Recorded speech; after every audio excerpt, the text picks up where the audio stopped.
The Arabian Sea and the Gulf of Aden are getting warmer, and with rapid coastal development, marine areas are in danger.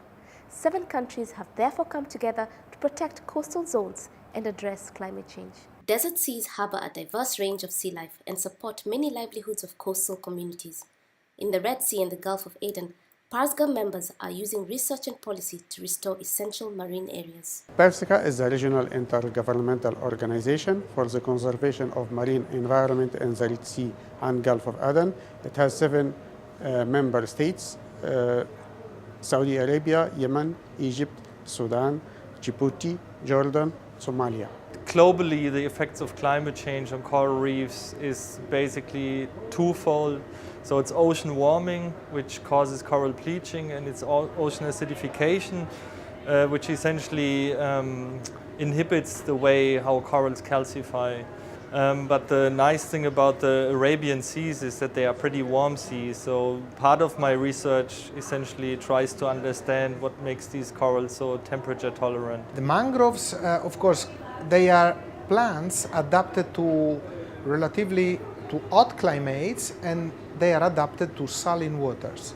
But of course, they need still input of fresh water. So the increase of temperature coupled with the increase of salinity that is particularly evident in the Red Sea challenge this coastal ecosystem. Coastal zone management is providing multiple benefits to PERSGA members, including climate resilience and sustainable development. Well, of course, developing countries have a big interest in adaptation in their NDCs, but often the adaptation measures are not very concrete. Here they are, because mangroves can actually build up sediment, so that protects against sea level rise.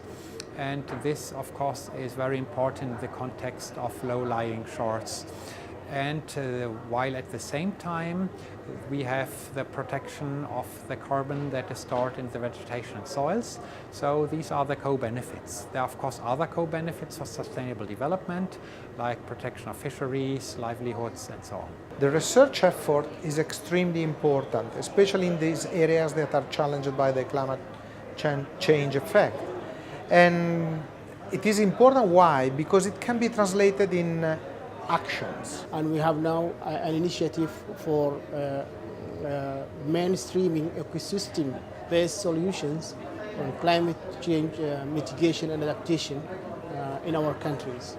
At the 23rd Climate COP, PERSGA members are sharing their experiences of a journey that they will continue together for a long term.